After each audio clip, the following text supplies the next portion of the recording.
answer some questions there from the press, but most importantly, have a meeting there with the president of Guatemala, Alejandro Giammattei. I want to bring in guests from different political sides of the political spectrum.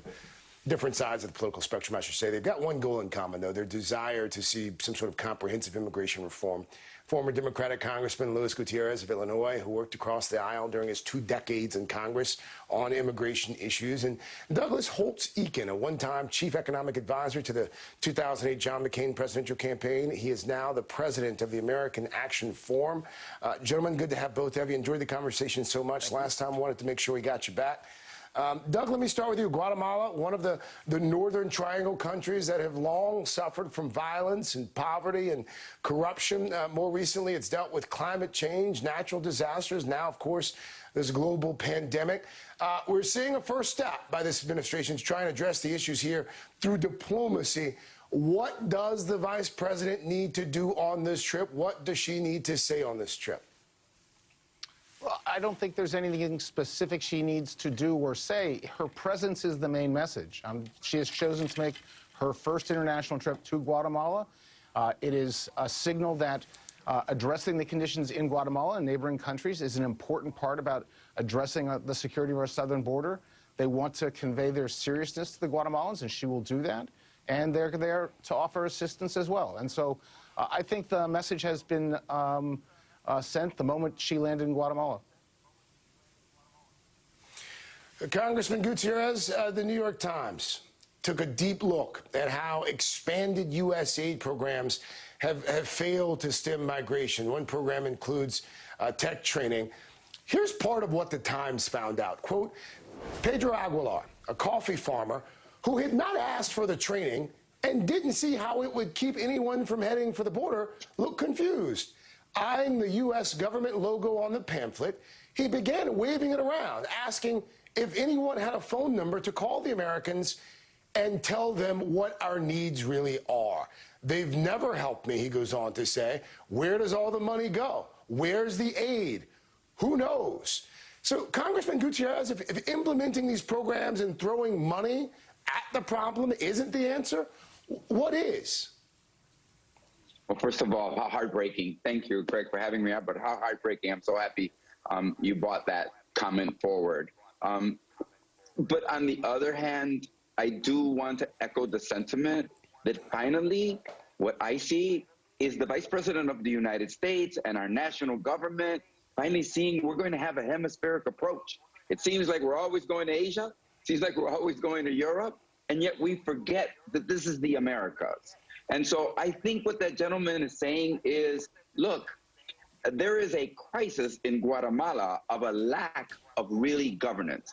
I mean, I'm pretty used to picking up the phone and dialing 911 and somebody responding. That does not happen there. And I think, underlying, Greg, we cannot have a conversation about how you restructure democracy until we also engage on the war on drugs. Let's remember that one of the critical components of undermining the government of Guatemala and the governments of all the Triangle nations is what? The drug cartels. And so we need to also take a look at that very, very honestly. And you know, what is our responsibility as the main patrons and consumers of the drugs? Doug, at some point, as both of you have noted, I mean, it really is going to boil down to action from Congress. I mean, there's, you know, from a political standpoint, I mean, I guess you could make the argument there's really no incentive for Republicans to work with the administration when it comes to the migrant surge at the border. How can the Biden administration build political will, build some sort of political will now behind an issue that's been so politicized, not just over the last, year or two, but just over the last decade or so? Probably longer than that, Craig, sadly. I mean, this is a situation that, we saw border surges under President George W. Bush. We saw surges under President Obama, President Trump, now again under President Biden.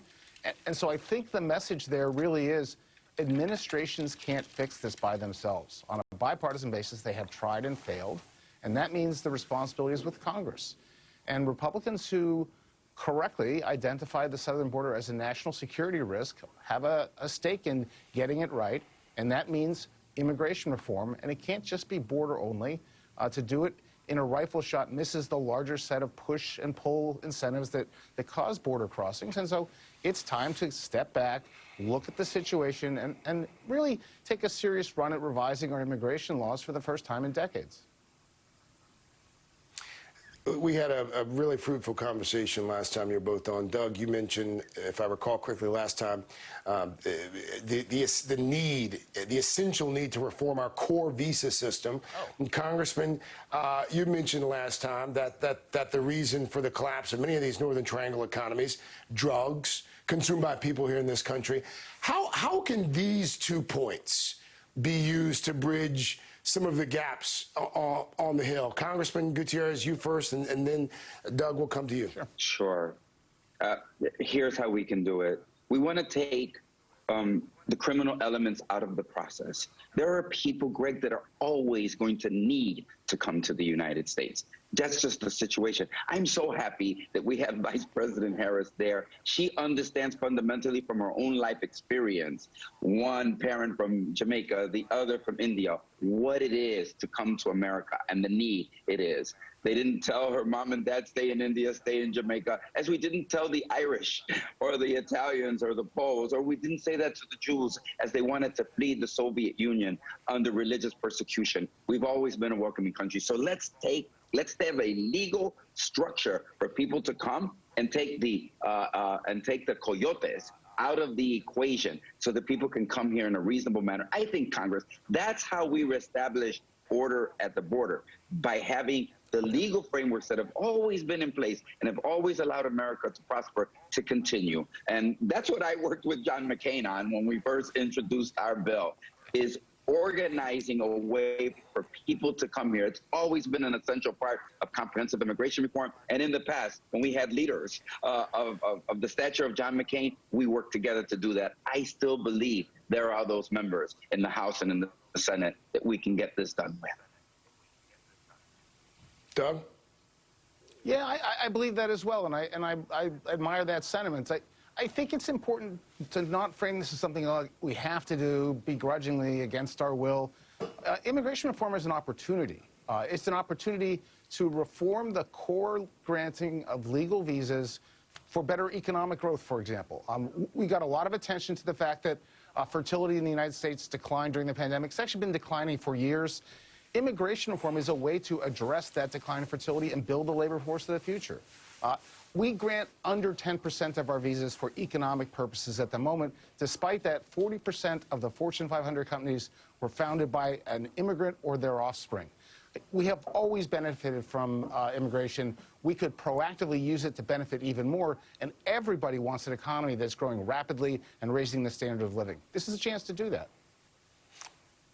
To that point, Doug, I've always thought that the economic argument for comprehensive immigration reform should be the argument that's probably made the most. I mean, the labor shortage in this country that you just talked about, we've had business owners on time and time again. They say the same thing.